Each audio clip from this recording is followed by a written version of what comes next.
If you want to follow along while watching the video, or even if you want to practice after watching the video, please go down in the description section. You will find the link. Please use it to download the Excel file, and also use the subscribe button and the bell icon so you get notified with the new videos. None. But now I want to add some new filter to the report, like something like the region. So I can just directly take the region from the pivot table fields and drop it in the filter area. Now, if I'm trying to filter the report, something like Alex, you can see both the pivot table and the pivot chart will be filtered to only Alex. But I want to do this with visual, so I'm going to undo what I did. And here the slicer will come to the picture. While selecting any cell inside the pivot table, I can go to Pivot Table Analyze and go to Insert a Slicer. It will open a dialog box and ask you which field exactly you want to add a slicer for. However, it's much easier if I go to the pivot table fields, or from the pivot chart, I go to the pivot chart fields and I go directly to region, right click and add as a slicer.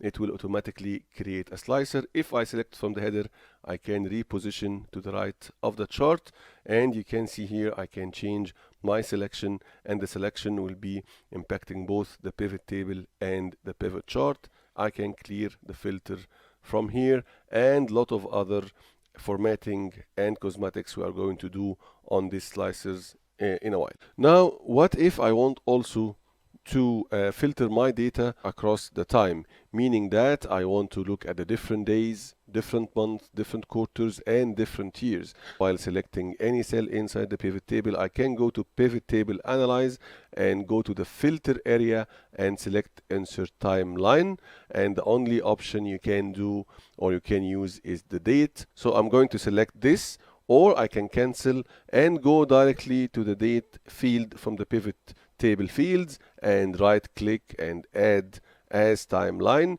It will create this nice object, and I can just from the header select and drag to reposition below the pivot chart. I can also use these buttons or these dots to resize to the area that I want. The default is to filter the information by month. As you can see here, here is the time level. So the default is month, but I can use years, quarters, and days. If I select something like January, the two objects, the pivot table and the pivot chart, will be filtered to January, February, March. I can use also this edge and drag it and do multiple selections. So you can see here in the selection label, you can see Q1 because I selected Jan, Feb, and March together. If I expand to June, it will write Q1 to Q2 2016, and so on and so forth. If I change the level to quarters, I can see here the two quarters selected. I can just increase my selection, and so on and so forth.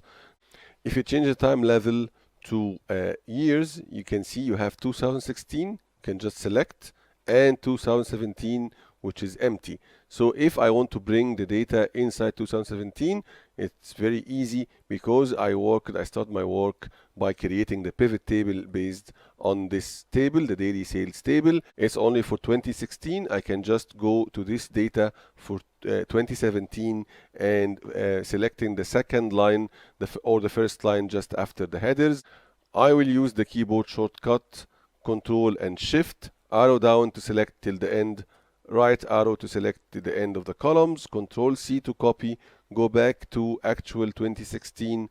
I'm going to select the first empty cell on the left hand side after the table, Control V to paste, and you will see the range of the table will be expanded automatically. And because I based my pivot table based on this table, my data will be updated automatically. All I want to do is just Alt F5, the keyboard shortcut, to refresh the pivot table, and you will see here the information for 2017 is already inside the pivot table. So there is also some other options or some other settings you can do for the timeline. If you select from the header here, you will find the timeline ribbon. You can just uncheck the scroll bar. You can see the scroll bar disappeared. You can also uncheck the header it's date, so no need to say it's date. So I just uncheck the header. You can also hide the selection label, which is written here, but I like to have it. Also, you can unhide the time level, but for me, I'm going to leave it. Now we have a pivot table, pivot chart, and we have two controls. One, a slicer, is just to filter by region, and the other one is the timeline to change our selection or our filtration across the time. That was all for today. Hope that was useful for you, and thank you very much for your time, and see you in next video, and bye.